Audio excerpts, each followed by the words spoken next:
This is Democracy Now!, democracynow.org, The Quarantine Report.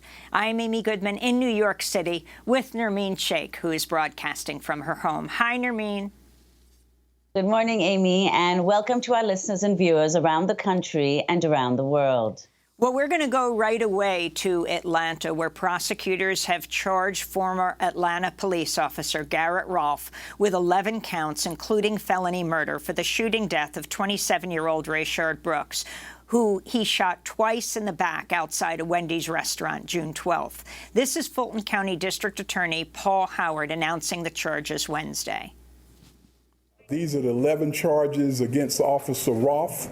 The first charge is felony murder. This is the death that is as a result of a underlying felony, and in this case, the underlying felony is aggravated assault with a deadly weapon, and the possible sentences for a felony murder conviction would be life without parole, or the death penalty. Fulton County District Attorney Paul Howard went on to say a second officer involved in the killing, Devin Brosnan, will be charged with aggravated assault. Because Officer Brosnan has now become a state's witness. He has decided to testify on behalf of the state in this case.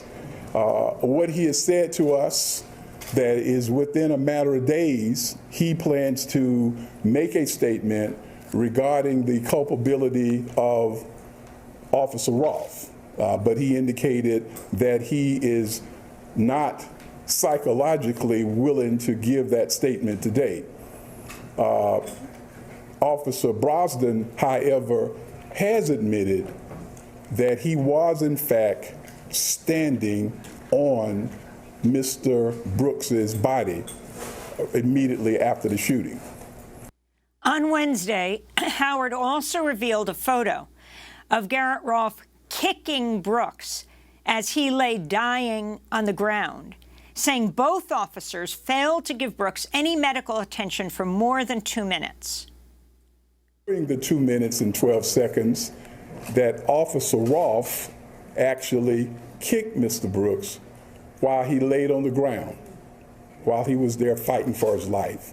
From the videotape, we were able to see that the other officer, Officer Brosnan, actually stood on Mr. Brooks's shoulders while he was there struggling for his life. This comes as a number of Atlanta police officers staged a sick-out Wednesday night to protest the filing of criminal charges. The Guardian reports Officer Garrett Rolfe was previously accused of covering up a 2015 police shooting along with 2 other officers. Rolfe and the other officers reportedly opened fire on a black man named Jackie Jermaine Harris while chasing him for driving a stolen truck. The officers hit Harris once, puncturing his lung, but never reported the shooting.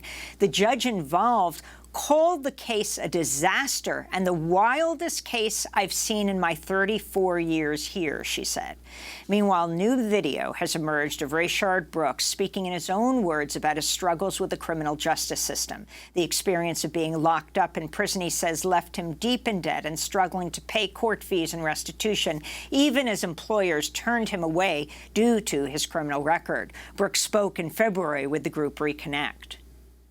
I just feel like some of the system could, look at us as individuals. We do have lives, it's just a mistake we made, and, not just do us as if we are animals. For more on the charges against the 2 police officers for the shooting death of Rayshard Brooks and much more, we're joined by Rashad Robinson, president of Color of Change. Welcome back to Democracy Now!, Rashad. So let's start with these charges. The first officer who shot Brooks in the back twice, killing him, faces the death penalty. And the second officer, it's a little confusing because the DA said he's now turned a state's witness, but his lawyer insists he hasn't. It now looks like there are images of him standing on the back of Rayshard Brooks as he lay dying. Your response? Yeah, I think it's really sort of eerie to hear Rayshard in his own voice talk about not being treated like an animal, and then to see sort of these images and to, see the video from the very beginning. I mean, in so many ways, what we're seeing with these charges is a deep sort of recognition of the power of a movement to push and exact consequences. But we have to recognize at the end of the day, we have to raise the floor on what's acceptable, and we also have to keep a deep vision for what human rights looks like. And I do think that, in these states that have failed to prosecute police time and time again, have failed to put laws in place to hold police accountable, that instead of calling a tow truck, we call police, are now sort of putting things in place like the death penalty, which is one of the most inhumane sort of exercises of how we sort of move towards consequences and punishment in this country.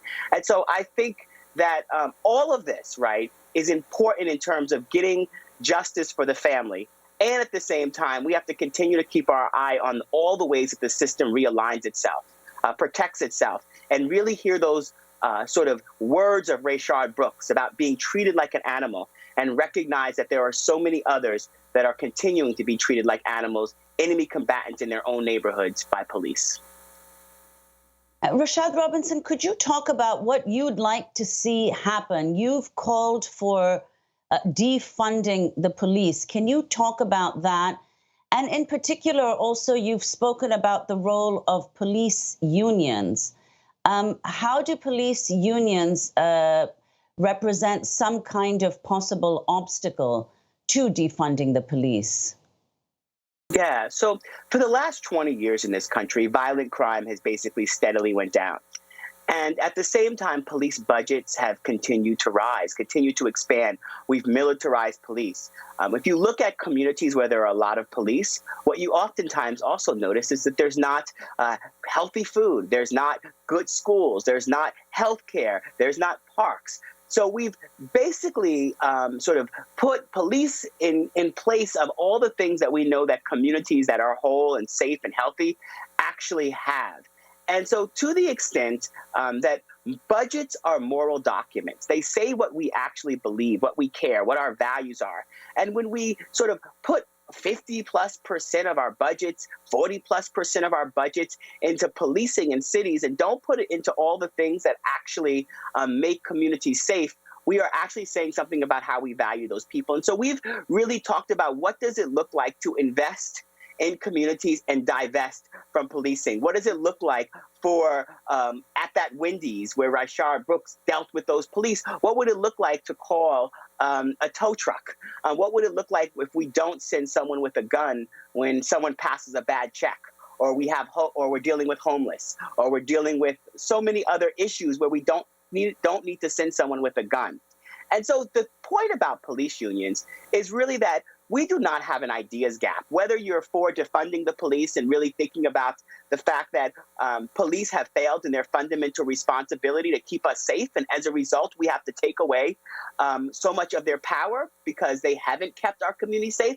Whether you believe in that, or whether you believe in some sort of reforms that I feel like we've tried and haven't actually measured, and haven't actually worked, we don't have an ideas gap. We have a power gap. Because on the other side of all of these issues stands the fraternal order police and police unions, which at every single term stand in the way of any type of change. Chokeholds are illegal in New York. They were illegal when Eric Gardner was choked on camera, and the police union can step in and defend at every turn. I remember going into the White House in the Obama administration, and we would have conversations about reform and about making changes. And I remember at a meeting after Philando Castile, Alton Sterling, and the Dallas police officers were killed, and having this meeting where Obama pulled together about 30 folks from around the country, civil rights leaders, law enforcement, mayors, religious leaders.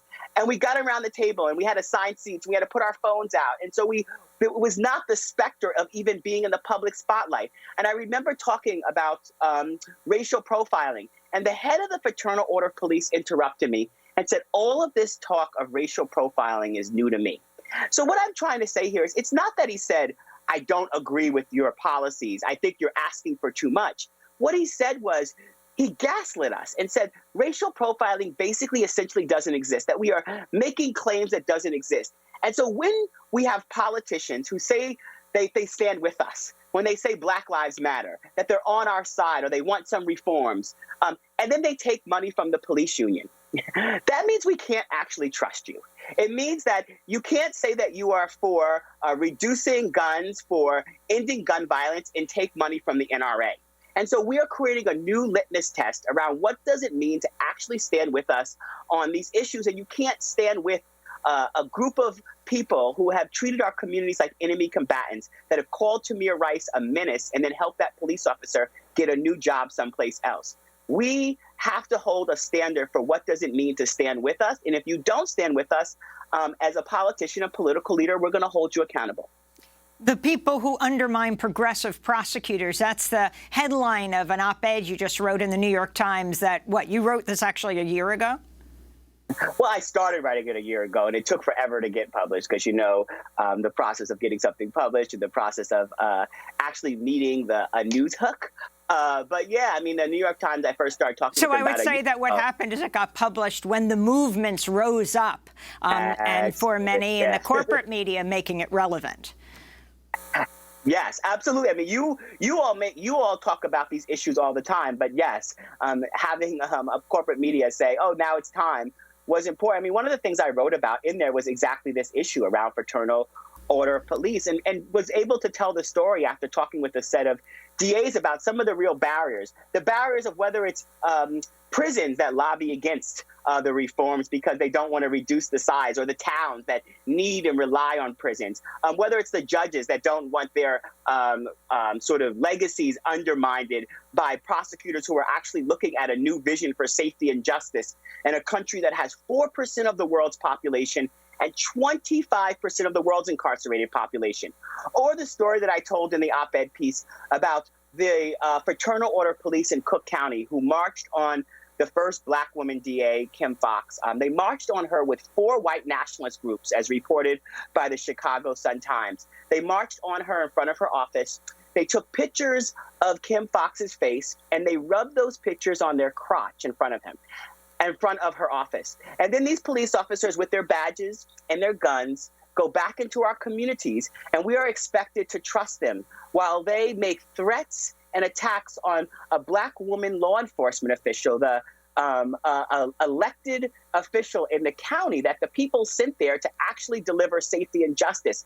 This is what our communities consistently have to deal with in terms of people who are given authority to kill us, that have no rules and no respect for us. And that has to change. And the public of all races have to stand up and join us, because police have too much control of our lives, and in particular Black people's lives, but all of our lives. And they have failed in their fundamental responsibility, and no industry whatsoever is given the ability to violate so many rules and laws and get away with it. And it's not just the rules that they violate, when they have their badge and their gun on. It's the domestic violence that the unions stand with the police officers with when they commit outside of uniform. And it's all of the ways in which these folks are given a different level of pass. We can no longer accept it. People have been killed and people are dying, and our communities are not safe as a result. Well, Rashad Robinson, you've spoken, of course, and we're talking about the extraordinary police violence against people of color. And you've mentioned incarceration rates in the U.S., which also disproportionately target people of color. And then, of course, we're in the midst of this pandemic, which again has disproportionately impacted African Americans and other communities of color. But I'd like to ask also about what we reported in headlines, which is that authorities are now investigating 6 people of color who've been found hanging in 4 states. Yeah. I mean, this is absolutely unbelievable. Could you respond to this and also give us some sense? I mean, is this something that has happened continuously in U.S. history, or is this a recurrence that has something to do with the protests and what's happening today in the U.S.? What we know is, like, from the great work of Brian Stevenson and so many others, of the sort of history and legacy of lynching, of violence and vigilante terror on Black communities. Some of it actually, once again, connected to law enforcement. What we know is that we continue at Color Change. I've been at the organization for 9 years now. And every year we get a couple of these stories that don't sit right. It's always hard because you don't get the full sort of reporting from law enforcement. There's always gaps, and you get these stories where the community is clear that there's something that's wrong. We had a couple of these stories that kind of bubbled up out of the South, where a young Black man was dating a white woman and then was kind of magically found hanging from a tree, and they said he committed suicide, but his family was like, no, he was a happy person, and he wasn't. They pushed back against the idea of suicide and knew that there were folks that were sort of threatened and unhappy with sort of how he was engaging in a community, how he was breaking sort of and violating the rules and norms of how a Black person is supposed to sort of go about their, day to day. We have a huge problem because we can't actually trust law enforcement. Because according to the FBI has even published reports about the rise of white nationalism and white supremacy inside of law enforcement. And the fact of the matter is that because law enforcement wants to tell us on one hand that it's bad apples, but on the other hand, we know for a fact that it's a system and a structure which has both welcomed white nationalists and white supremacists into their fold and protected them at every turn through the ways in which the Fraternal Order Police and other police unions have been able to create immunity and all sorts of other sort of structures to prevent any accountability. What we know is that even when these situations come up and officials tell us what they think happens, we have no reason to believe them, because at every single turn they have violated our trust. And even when we've had video of police officers shooting and killing us, they tell stories and lies about it while we can see what actually happened with our own eyes. And so we are at a sort of really challenging kind of position in that we see these incidents happening. We know these incidents are happening. We know the legacy of violence and terror on our community. And then there are sort of not the sort of avenues that one would expect in 2020 to actually deal with these incidents and investigate them and ensure that those who may have been responsible or may have been involved are held accountable.